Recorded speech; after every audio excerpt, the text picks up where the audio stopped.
GS live TV देखने वाले तमाम नाज़रीन पर सलामती हो। मैं मकबूल सादिक होकर मसीही कौम प्रोग्राम का होस्ट आज एक नए इश्यूज जो पाकिस्तान के अंदर नए चल रहे हैं, जैसा रहीम यार खान के अंदर इशू हुआ, उसके अलावा हाफसाबाद में हुआ, और एक और इश्यूज है वो सलीम भाई बताएंगे। तो सबसे पहले मैं सलीम इकबाल साहब आपको वेलकम करता हूं जीएस लाइव टीवी के इस प्रोग्राम के अंदर मसीही कौम की आवाज, और असलम सोत्रा साहब आपको भी वेलकम करता हूं मसीही कौम की आवाज में, और निक्सन डैनियल आपको भी वेलकम करता हूं।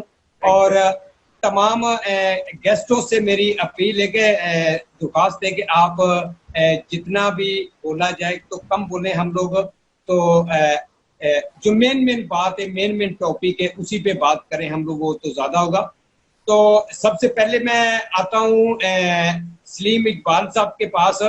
तो सलीम इकबाल साहब, अभी कोई नया इशू जो कोई आया अभी हाफसाबाद के अंदर, क्योंकि आप मीडिया से रिलेटेड हैं, तो फिर उसके बाद सोत्रा साहब को टाइम देंगे कि सोत्रा साहब पॉलिटिकल लीडर हैं, उसकी तर्जुमानी करेंगे किस तरीके से करते हैं। तो हमारा काम है व्यूज के आवाज को उठाना।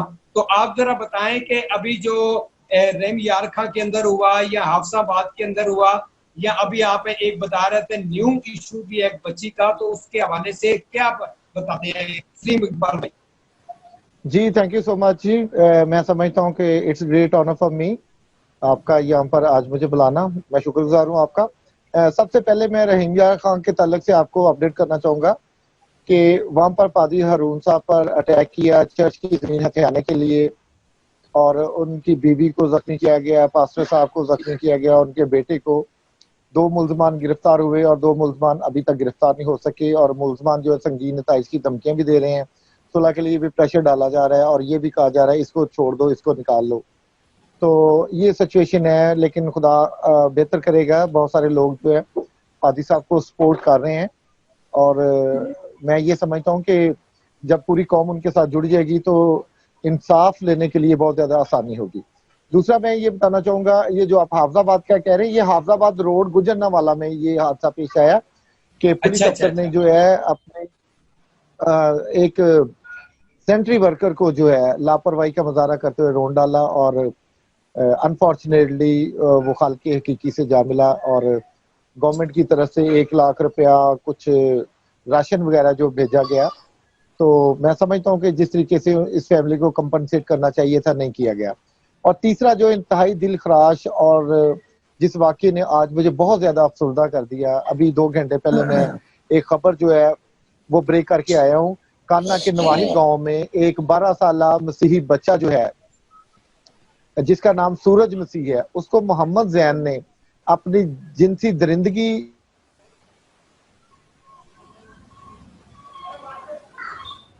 और हवस का निशाना बनाया। और अभी बीच में उसी फैमिली की कॉल भी मुझे आ रही है। तो रात को उन्होंने थाना कान्ना में एप्लीकेशन तो दे दी है, लेकिन अभी तक FIR जो दर्ज नहीं हुई।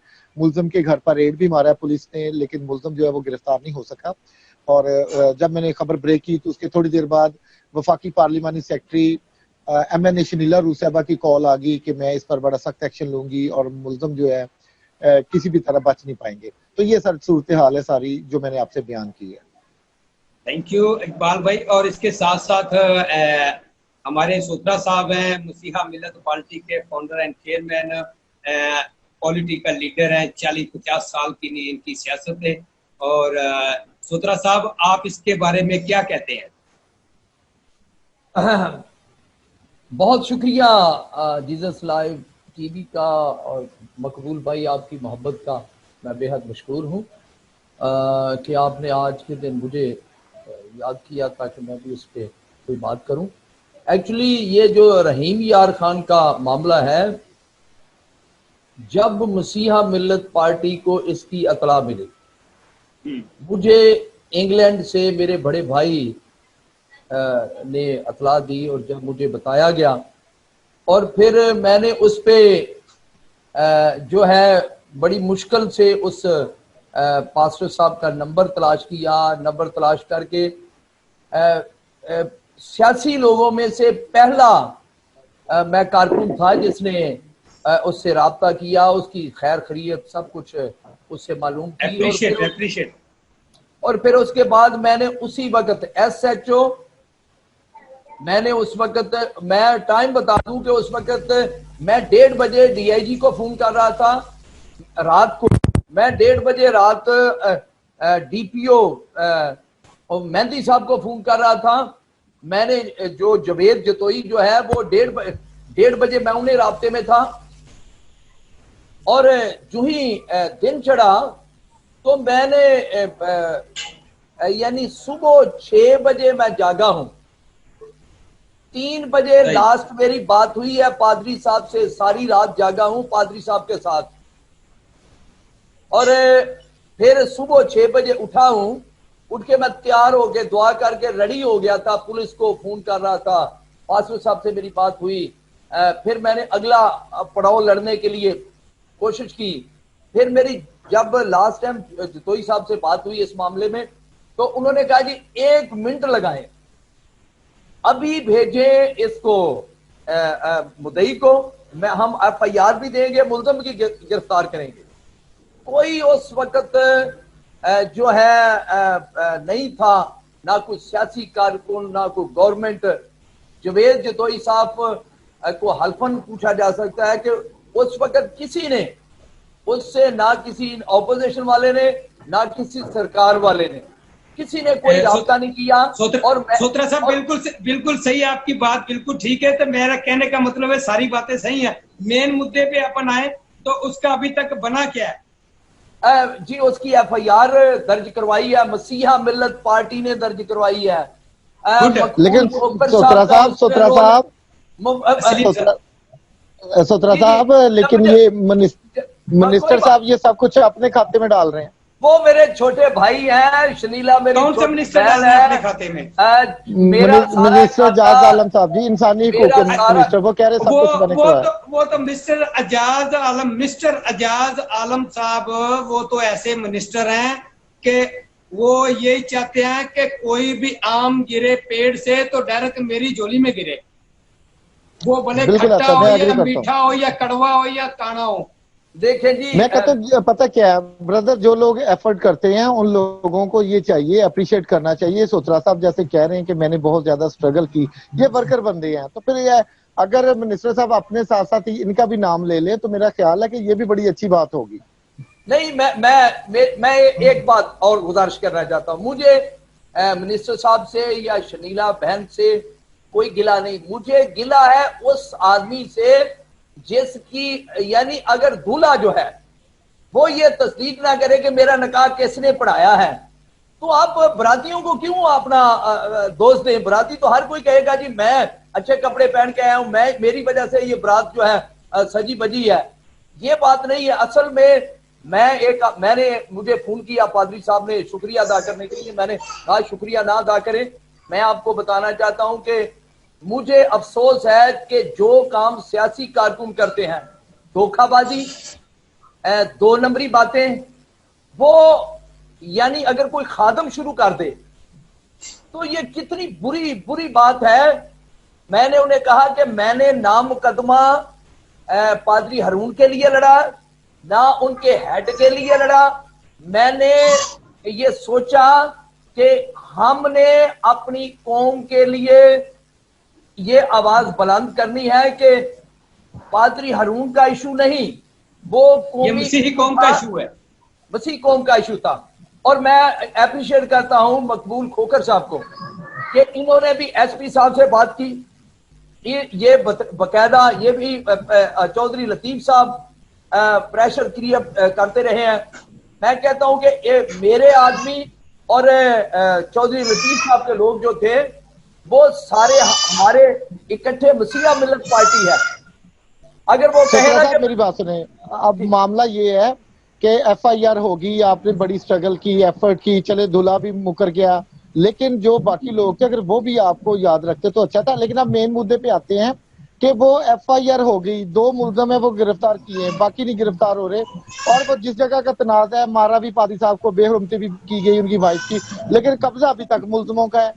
अब FIR करवा के बैठ जाना तो कोई काम नहीं है मेरा ख्याल। नहीं जी, मैं समझता हूँ कि अब हुकूमती वादे उनको याद करवाते रहने चाहिए।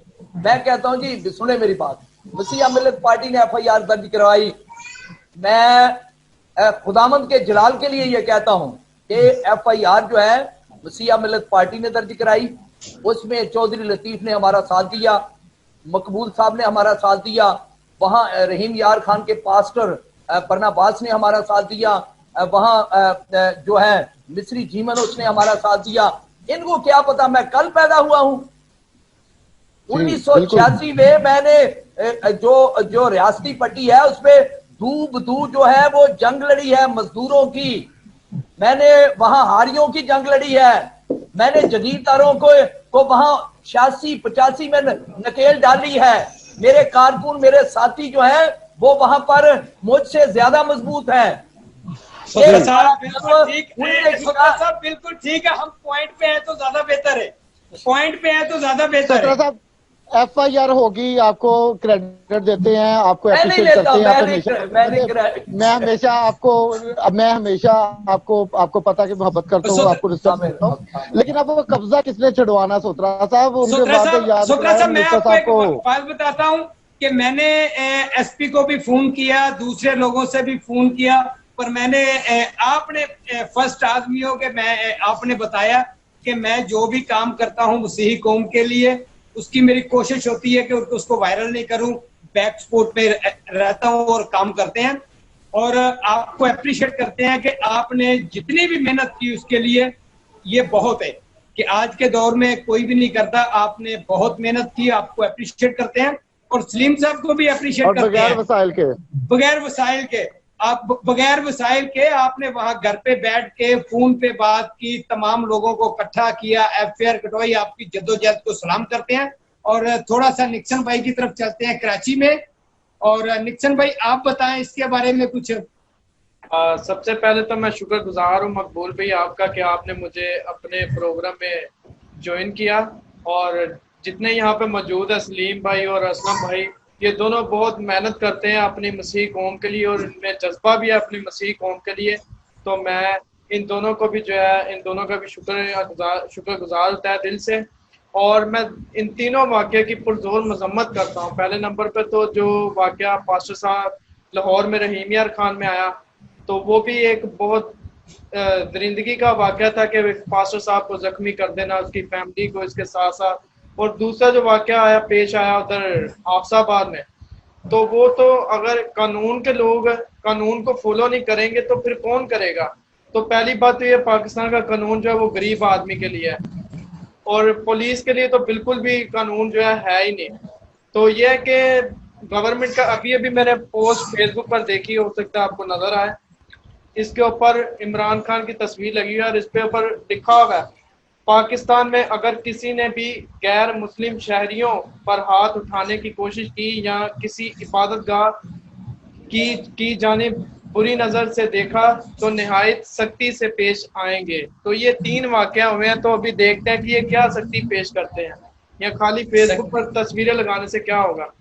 निक्सन भाई, पाकिस्तान की तारीख है, पाकिस्तान की तारीख गवाह है, सन 1947 से लेके अभी तक जो क्रिश्चियंस के जो अकलियत के हालात थे पहले से मजीद बढ़ते जा रहे हैं और कम नहीं हो रहा है, और इंसाफ तो कहीं से मिल नहीं रहा सही तरीके से। अगर जहां से इंसाफ की उम्मीद होती है तो जैसे वो बोलते हैं कि अपने ही गिराते हैं नशे मन पे बिजलियां, अपने ही बीच में कटोरे लेके खड़े हो जाते हैं कि हम पैसे बीच में खा के तो मुक्का करवा देते हैं। जी और इसके साथ साथ यही जो जैसे चौधरी शहजाद का एक डायलॉग है, मिट्टी पाओ। नहीं, ये इस पर तो मिट्टी पड़ चुकी है। ये जो रहीम यार खान का केस है, मैं ऑन दी रिकॉर्ड ये कहता हूं कि वो हल हो चुका था, उसे वापस ले जाया गया है, यानी मंडा डालने के लिए मिट्टी पहुंच ली वो। अच्छा सोत्रा साहब जरा 2 मिनट। सलीम भाई आप कुछ कहना चाह रहे थे मजीद, आप कहें तो फिर आगे। अच्छा सर, ये डैनियल भाई ने वो ट्वीट जो इमरान खान साहब का था वो पढ़ा, लेकिन मैं आपको ये कहना चाहूंगा कि पीटीआई की जो गवर्नमेंट है ना, ये इंटरेस्टेड है मसीहियों के मसाइल को हल करने के लिए, मसीहियों को तहफ़्फ़ुज़ देने के लिए। लेकिन बदकिस्मती से जो हमारे सियासी नुमाइंदे हैं वो एहसास कमतरी का शिकार है, वो आगे तक हमारे मसाइल लेकर ही नहीं जाते, हमारे मसाइल पे वो बात ही नहीं करते, तो उसका हल कैसे निकलेगा? और ये सलीम भाई आपकी बात को मैं जो है ना काट नहीं रहा, आपकी बात को बढ़ा रहा हूँ। ये मुझे तो लगते हैं कि आज हो सकता है कि मेरा मैसेज उन तक, मैं तो चाह रहा हूँ कि ये वीडियो ये सारे देखें, ये जितने भी अभी बैठे हुए साइको हैं जी, नफ्सियाती मरीज हैं। बिल्कुल ऐसा है, बिल्कुल ऐसा ये नफ्सियाती हैं, ये अपनी कौम के लिए कुछ नहीं कर सकते। मैं आपको छोटा सा वाकया बताता हूँ। उकाड़ा का एक बड़ा मेहनती वर्कर है पीटीआई का, यूसुफ मट्टू, उसका बैतुल माल में मेंबर बैतुल माल कमेटी नोटिफिकेशन हुआ और मिनिस्टर फॉर ह्यूमन राइट्स ने उसका नोटिफिकेशन कैंसिल करके अपने किसी अजीज का नाम डलवा दिया। एक वर्कर बंदे का नोटिफिकेशन कैंसिल करवाना, और मैं समझता हूँ कितनी ये चीप हरकत है कि एक वर्कर को आप बजाय इसकी हौसला अफजाई करें और आप उसके आगे कांटे बीज रहे हैं और इस किस्म की हरकतें करके आप क्या साबित करना चाहते हैं? मैं कहता हूँ मुकाफाते अमल है। अगर आज आप मिनिस्टर हैं तो कल आपने एक आम शहरी भी होना है, तो इसलिए लोगों को इस तरह ट्रीट करें कि कल आपको भुगतना पड़ना ये सब कुछ। ये सिलेक्टेड लोग हैं, सिलेक्टेड लोग क्या करेंगे कौम के लिए? मैं सर कहता हूं कि जमहूरियत में नामजदगी हरामजदगी के मुतरादिफ है। सही बात है, मैं आपकी बात से इत्तेफाक करता हूं। जी सदा साहब। जी, मैं तो चूंकि उम्र के लिहाज से ऐसी बात नहीं कहता, ये नौजवान है, लेकिन मैं ये कहता हूं कि खवातीन और अकलियत की सारी सीटें गैर आईनी है, क्योंकि आइन में लिखा हुआ है कि खुफिया राय शुमारी के अलावा कोई बंदा इलेक्ट नहीं हो सकता। अच्छा सोत्रा साहब और सलीम साहब और निक्सन भाई, मैं आपसे एक बात आज मैं शेयर करने लगा हूं, और अभी इस वक्त तमाम दुनिया के लोग हमें देख रहे हैं, तो आप मुझे तीनों इस बात का कि एक स्पेशल का मतलब क्या होता है? खुसूसी, खास, उसका मतलब क्या होता है? स्पेशल मेरे ख्याल के अंदर जो इसका मतलब है स्पेशल, जी स्पेशल कोटा इनको दिया गया। स्पेशल कोटा तो मजदूर कोटे होते हैं जी, तो इनको मजदूर कोटे के अंदर एमपी की सीट मिलती है। हाँ जी, एमएलए की सीट मिलती है। दुरुस्त फरमा रहे हैं, दुरुस्त फरमा रहे हैं आप। लंगड़ी लूली सीटें, लंगड़े लूले लोग, लंगड़ी लूली सीटें। मैं आपको बताना चाहता हूं कि ये मतलब पहले बैसाखियों पे है, फिर इन्होंने काम क्या करना? सलीम भाई, मैंने अपनी बात को कंप्लीट करना चाह रहा हूँ। मैं आपको बता दूं कि मैं ना तो के खिलाफ हूँ, बल्कि मैं ये कहना चाह रहा हूँ कि पाकिस्तान में जब आसिया का केस हुआ तो पीटीआई की तरफ से बहुत अच्छा फैसला आया। उन्होंने बहुत अच्छा मसीह कौम के लिए एक पैगाम भी दिया कि हुकूमत किसी अक़लियत के खिलाफ नहीं, लेकिन मैंने एक पोस्ट पढ़ के बताई है कि गवर्नमेंट तो इस वक्त पीटीआई की है, तो वो इस पे क्या रिस्पॉन्स देता है? जैसा कि अभी ये पुलिस वाला अदारा जो है, ये तो गवर्नमेंट का अदारा ना, तो अब वो उनको किस तरह से टाइट करते हैं अपने एम्प्लॉयज को? ब्रदर, बात ये है कि हमारे नुमाइंदगान ने बात करनी है। अब हम तो जो रसाई इनकी है सीएम तक या पीएम तक, वो हमारी तो नहीं है। इन्होंने बात पहुंचानी है कि ये एक बच्चा है 7 साल का, उसके साथ गिनती ज्यादा हो गई है, तो जनाब आप छोटा सा ट्वीट और कुछ छोटा सा एक्शन या कोई कंपनसेशन फैमिली के लिए ये बात ही नहीं करेंगे। अच्छा सलीम भाई, मैं एक और भी जो थोड़ा सा इससे हटके भी एक छोटी सी मैं पूछना चाहूंगा, और इसके साथ सोत्रा साहब भी ने, कि जितने भी पॉलिटिकल लीडर हैं वफाकी, और जितने भी हमारे मजहबी रहनुमा है वफाकी लेवल पे, और जितने भी हमारे सोशल एक्टिविस्ट हैं वफाकी लेवल पे जी, उनको अंदरूना सिंध नजर नहीं आता। अंदरूने सिंध जब उनको नजर आता है तो आंखों के ऊपर पट्टी बांध लेते हैं। ये कोरोना जब से चला है तब से अंदरूने सिंध के अंदर, कराची के अलावा सक्खर तक अंदरूने सिंध के अंदर इनको पता नहीं आगे को कांटे लगे हुए हैं या कोई आगे पहाड़ी है जिसके ऊपर चढ़ के आना पड़ेगा इनको। देखिए जी, मैं आपको बताना चाहता हूं कि हम सरकार की बात नहीं करते ना अपोजिशन की, लेकिन बतौर एक जमहूरी जमात मैंने जो भी हिस्सा था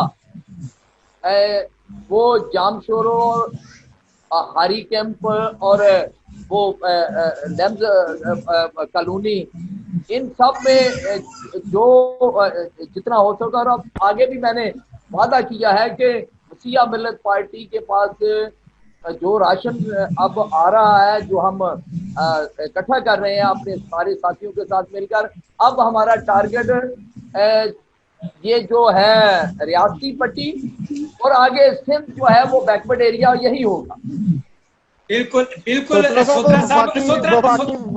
मेंबरान की बात कर रहे हैं। सोत्रा साहब, मैं आपकी बात नहीं कर रहा, मैं वफाकी एक वो आजकल पहले कभी दाढ़ी रख लेता है, कभी वो क्लीन शेप हो जाता है, कभी मूछे रख लेता है। हमारे मोहतरम जनाब सेनेटर साहब कामरान माइकल साहब, मैं उनसे भी मुखातब हूँ कि उनको कराची के अंदर एक उन्होंने अपना रखा हुआ बंदा, उसी को भेजते हैं। वो कराची के अंदर कभी किसी फैमिली पे चला जाता है, वहां पे वीडियो बना के वायरल कर देता है। क्या कामरान माइकल साहब को सिंध नजर नहीं आ रहा कि वो लाहौर के लीडर हैं?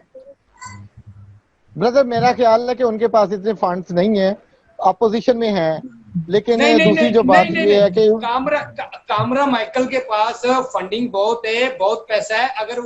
अगर वो 50 लोगों के लिए अंदरूने सिंध में भी भेज देगा तो कोई बड़ी बात नहीं है।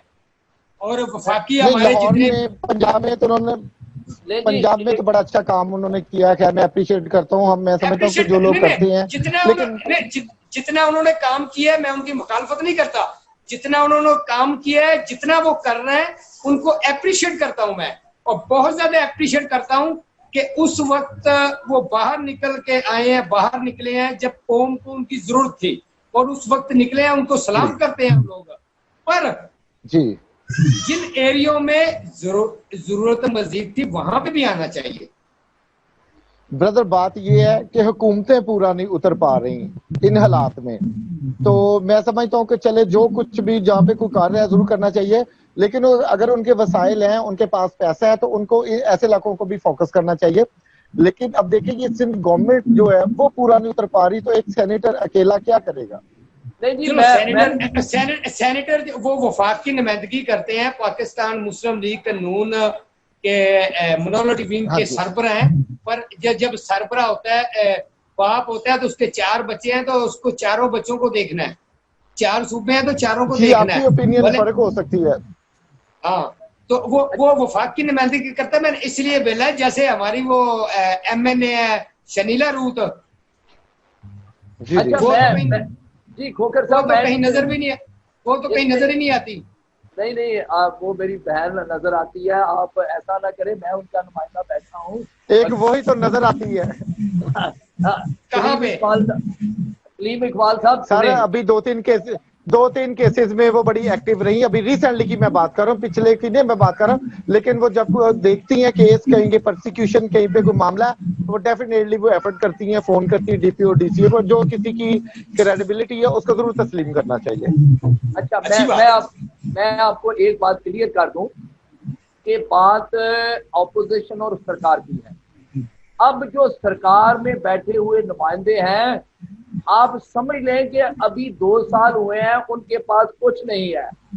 इन्होंने 10 साल, मैं अपने अक़लियती नुमाइंदों की बात नहीं कर रहा, मैं ओवरऑल बात करता हूं कि जिन्होंने 10 साल सरकार में गुजारे हैं, 5 साल एक के साथ, 5 साल एक के साथ, अगर कोई ढीला आना है ना, वो उनके पास है तो वही खर्च करेंगे ना।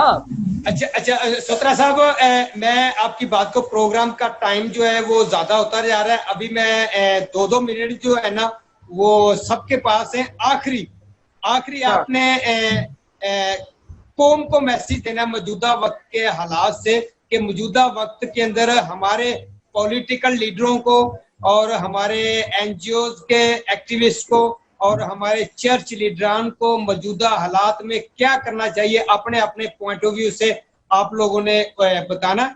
जितना भी जो भी कर रहे हैं, तमाम एक्टिविस्ट जितना भी काम कर रहे हैं, पॉलिटिकल लीडर जितना भी काम कर रहे हैं, मौजूदा वक्त के अंदर मकबूल खोकर उनको सलाम पेश करता है। ये नहीं है कि हम लोग उनको अप्रिशिएट नहीं करेंगे, पर जहां पे नहीं पहुंचेंगे हमारा काम है आवाज उठाना। अच्छा सोत्रा साहब, आपके पास 2 मिनट का वक्त है कि 2 मिनट के अंदर आप बयान करें।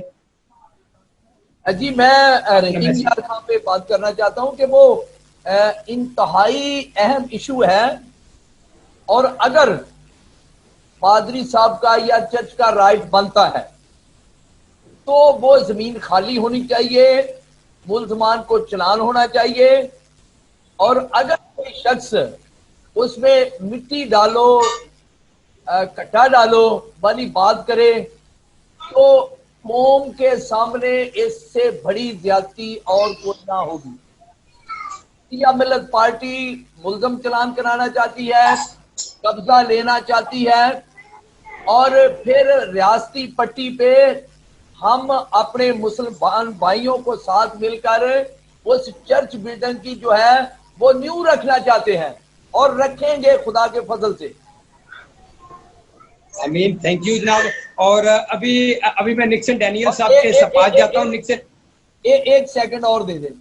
और मैं ये बताना चाहता हूँ कि ये जो हाफिजाबाद गुजरांवाला का वाकया पेश आया, हाफिजाबाद रोड गुजरांवाला, जी गुजरांवाला, ये मैं समझता हूं कि इंतहाई ज्यादती हुई है, उसने वो टक्कर मार दी। लेकिन अब जो गवर्नमेंट के जुम्मे था, ये एक हादसा हुआ है, हमें इसे यानी ऐसा नहीं कहना चाहिए कि ये क्रिश्चियनों के साथ ज्यादती हुई है। अगर हम कौम की बात करते हैं तो बिल्कुल हमें हकीकत बयान कर। लेकिन अब हुकूमत की जिम्मेदारी क्या है? मसीहा मिल्लत पार्टी ने पहले ही दिन कहा था कि अब ये बंदा चलने फिरने के काबिल नहीं रहा, इसकी बीवी को इसकी जगह नौकरी दो, और फिर 20 लाख रुपया अवार्ड करे गवर्नमेंट। इंसानी हकूक मिनिस्ट्री जो है वो 20 लाख रुपया उस खानदान को दे। लाख रुपया देना उनकी तौहीन है, ज्यादती है। ये बिल्कुल आपने सोत्रा साहब सही कहा। सोत्रा साहब अभी इजाजत दें। अभी निक्सन भाई आपको पास 1 मिनट है। जी। अच्छा, ये पहले नंबर पे तो मैं इन दोनों की एफर्ट जो इन्होंने की, इन तीनों वाकयात के लिए मैं इनको अप्रिशिएट करता हूँ, और जो पहले भी इन्होंने की उनके लिए भी। तो मैं ये कहना चाहता हूँ कि ये तो चलो हादसा हो गया, कोई बात नहीं, चलो बाकी जो है उन पे गवर्नमेंट अगर एक्शन लेती है तो ठीक है, क्योंकि हमारा चारों का काम है आवाज उठाना। अगर नहीं एक्शन होगा तो हम दोबारा से प्रोग्राम करेंगे और हुकूमत से मुतालबा करेंगे कि हमारी जो आवाज को सुने और मसीह कौम के साथ होने वाली ज्यादतियां जो है उनको बंद किए जाए। शुक्रिया। ठीक है, थैंक यू निक्सन। अभी सलीम इकबाल भाई आपके पास टाइम है। आप जो है ना मसीही कौम को मौजूदा हालात पे और ये एज ए आप सहाफी क्या मैसेज देना चाहेंगे? ये तीनों वाकयात पे गवर्नमेंट को क्या एक्शन लेना चाहिए? Thank you so much sir. तीनों वाकयात पे नहीं बल्कि जो मौजूदा सूरत हाल जिस सिनेरियो से हम गुजर रहे हैं उन सब पे मैं बात करना चाहूंगा कि ये वाकयात जो इंतहाई अफसोसनाक हैं, इनकी हम पुरजोर मज़म्मत करते हैं, और जहाँ पे भी मेरी जरूरत पड़ेगी मैं अपनी कौम के साथ इन लोगों के साथ खड़ा हूँ। और दूसरा ये कि ये कोरोना का जो मौजूदा सूरत हाल जिससे हम गुजर रहे हैं, बहुत ज्यादा प्रॉब्लम्स का सामना करना पड़ रहा है डेली वेजेस लोगों को जो डेली वेजेस पे काम करते हैं। और हमें चाहिए कि हम अपने साथ जुड़े हुए इर्द गिर्द जो हमारे लोग हैं हम उनका ख्याल रखें। जब हम अपने साथ जुड़े हुए लोगों का ख्याल रखेंगे, हर बंदा ये सोच रखेगा, तो मेरा ख्याल सारे मामला जो है वो हल हो जाएंगे। दूसरा ये कि कुछ टीवी चैनल्स जो है इसी पैसा के जरिए पैसे भेज रहे हैं और राशन भेज रहे हैं, उन लोगों को बहुत ज्यादा तनकीद का सामना करना पड़ रहा है, बहुत ज्यादा तनकीद की जा रही है। और चंद जो ब्लैकमेलर टाइप और नेगेटिविटी फैलाने वाले जो लोग हैं, स्पेशली वही इस चीज का निशाना बना रहे हैं। मैं ये कहता हूँ कि हमें ये रवैये जो है ना तरक करना होंगे, हम जिंदगी में आगे बढ़ना चाहते हैं, तरक्की करना चाहते हैं, खूबसूरत होना चाहते हैं, अमीर होना चाहते हैं, लेकिन हम अमीर लोगों से, खूबसूरत लोगों से, तरक्की याफ्ता लोगों से जेलस करते हैं और उनको हम तनकीद का निशाना बनाते हैं। तो फिर किस तरह मुमकिन है अगर हम दूसरों को एक्सेप्ट नहीं करेंगे। जरूरत इस बात की है कि जो लोग हमसे बेहतर हैं, जो लोग काम कर रहे हैं, हम सबको एक्सेप्ट करें, उनको अप्रिशिएट करें और फिर हम आगे जो है कामयाब हो सकते हैं। और मैं आप लोगों को ये कहना चाहूंगा कि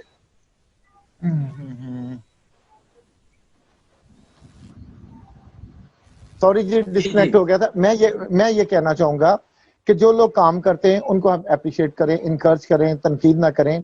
और ये रवैये हमें तर्क करना पड़ेंगे कि असी नहीं मनना, तुसी जो मर्जी कर लो, असी मनना ही नहीं। जब तक हम ये रवैये नहीं छोड़ेंगे हम नहीं तरक्की कर सकेंगे। सब human right activist, churches, TV channels बहुत अच्छा काम कर रहे हैं, लेकिन अगर कोई ये कहे जी टीवी चैनल्स जो नंबर मांग रहा है उनको रॉन्ग कॉल्स आ रही हैं, मैं आपके प्रोग्राम के जरिए लोगों को मैसेज देना चाहूंगा, जिन लोगों को रॉन्ग कॉल्स आ रही हैं, को तंग कर रहा है, वो नंबर मुझे सेंड करें, मैं पर्चे करवाऊंगा, मैं आपके साथ खड़ा हूं। लेकिन खुदारा जो लोग पैसे भेज रहे हैं आप उनको तनकीद का निशाना ना बनाएं। और अगर हम ये समझते हैं कि हमारी माँ बहन बेटियों के नंबर नहीं जाने चाहिए, हमारे अंदर इतनी गैरत है, तो फिर हम क्यों उन बच्चियों के नंबर भेजते हैं? हमें फिर अपनी गैरत का मुजाहरा करना चाहिए। हम जो है अपने घर में से किसी और का नंबर भेजते हैं, हमारी भी तो गलती है ना, क्यों हम लड़कियों के नंबर वहां पे भेजते हैं? सही बात और है। मैं कहूंगा आप मुझे स्क्रीनशॉट भेजें। अगर मैं एक एक बंदे पे पर्चा ना कराऊं तो मैं अपने आप को ह्यूमन राइट एक्टिविस्ट कहलाने के काबिल नहीं हूँगा। आप मुझे बिल्कुल ऑन ना कीजिएगा, लेकिन आप मनफी बातें फैलाकर जो है उनको डिस्करेज ना करें। और मैं समझता हूँ कि ये जो मौजूदा सूरत हाल है इसमें हम तनकीद ना करें, बल्कि एक दूसरे के साथ खड़े हों। हम अंधेरे को नहीं कोसें, बल्कि अपने हिस्से का दिया जला दें। हम लोगों पे तनकीद करते हैं, फलां ये नहीं कर रहा, फलां वो नहीं कर रहा। तनकीद बराए इस्लाह नहीं हम करते, तनकीद इस्लाह बराए तनकीद हम करते। तो जरूरत इस बात की है कि हम तनकीद बराए इस्लाह करें। और सिर्फ एक मिनट लूंगा। बीइंग अ जर्नलिस्ट मेरी ये जिम्मेदारी है कि जहां पर कोई गैर जिम्मेदारी का मुजाहरा कर रहा है, अपने इख्तियारात का इस्तेमाल नहीं कर रहा है या अपने इख्तियारात का नाजायज इस्तेमाल कर रहा है, तो मेरा किसी ने बाप नहीं मारा, मैं तनकीद करता रहूंगा, उनके वादे याद दिलाता रहूंगा। इसको ब्लैकमेलिंग कह लें, इसको जाली सहाफी कह लें, इसको लिफाफा सहाफी कह लें, लेकिन हक और सच की आवाज हम सब मिलकर उठाते रहेंगे। और कोरोना में हम सब जो है एक दूसरे का साथ दें, चर्चेस का, इदारों का, ह्यूमन राइट एक्टिविस्ट का जो जितना काम कर रहे हैं। कहने को बहुत कुछ है, प्रोग्राम के वक्त की मजबूरी है, तो मैं जनाब आप सब लोगों का शुक्रगुजार हूँ। थैंक यू सो मच, बहुत अच्छा टॉपिक था, आपने बड़ी अच्छी बातें की। अब आप बात करें। सलीम भाई, आपको अप्रिशिएट करते हैं कि आपकी जो जदोजहद है मसीही कौम के लिए, उसके लिए मकबूल खोकर आपको सलाम करता है। और सोत्रा साहब आपको भी मकबूल खोकर सलाम करता है आपकी जदोजहद को, कि आपने भी बड़ी जदोजहद कर रहे हैं अपनी जितनी आपकी कैपेसिटी है। और इसके साथ साथ ही आपको मैं बताता चलूँ सलीम साहब कि सबसे पहले मैंने ही आवाज उठाई थी कि आप अपनी बच्चियों के नंबर नहीं, आप किसी भी चैनल के पे नहीं भेजें, इसलिए कि वो मिसयूज नहीं हो। और मैंने फिर लगाया था, फिर पास्टर शौकत फजल ने मुझे फोन किया, फोन करके भी उन्होंने कहा, तो मैंने उनको कहा कि आप अनाउंस करो अपने चैनल के थ्रू कि आप लोग बच्चियों के नंबर नहीं भेजें, भाई का भेज दें, वालिद का भेज दें, तो उनके जरिए उनको जो भी इमदाद मिल सके। और जो लोग इस वक्त उन लोगों पे तनकीद कर रहे हैं कि जो लोग अपनी खुशी से उन लोगों तक पहुंचा रहे हैं, क्योंकि खुशी से देने वाले को खुदा भी उसकी अजीज रखता है। तो अगर जो लोग खुशी से दे रहे हैं, पास्टर अनवर फजल दे रहा है, हम उनको भी अप्रिशिएट करते हैं। और उसके अलावा इमरान फजल दे रहा है, उनको भी अप्रिशिएट करते हैं। उसके अलावा क्या मैं रिचल जॉन वाले जो भी हैं वो भी कर रहे हैं। उसके अलावा पास्टर शहजाद है वो भी कर रहा है, प्रेस टीवी वाले हैं, बरकत वाले, जितने भी चैनल है। उसके अलावा हमारे पॉलिटिकल लीडर हैं जितने भी सपोर्ट कर रहे हैं, और जितने भी एक्टिविस्ट हैं जितने भी सपोर्ट कर रहे हैं, तमाम को हम लोग सलाम पेश करते हैं कि वो अपने जो उनको खुदा ने दिया उसमें से लोगों में बांट रहे हैं और अपने लोगों की खिदमत कर रहे हैं। इस वक्त के अंदर उनको करनी चाहिए। और तमाम को हम बिल्कुल। सलाम पेश करते हैं मसीह कौम की तरफ से। मकबूल खोखर इस प्रोग्राम के अंदर, मसीह कौम की आवाज प्रोग्राम के अंदर तमाम लोग जितने भी लोग हैं, पॉलिटिकल भी हैं और उसमें एक्टिविस्ट भी हैं, सोशल एक्टिविस्ट भी हैं, उसमें मजहबी रहनुमा भी हैं, तमाम को हम सलाम पेश करते हैं। और मजीद जिन इलाकों में नहीं पहुंचे वहां पे भी पहुंचे, वहां पे भी जाके उन लोगों की दाद रसाई करें। अब इनका वक्त खत्म हुआ है और फिर हम दूसरे प्रोग्राम के अंदर दूसरे मेहमानों के साथ आपकी मुलाकात कराएंगे।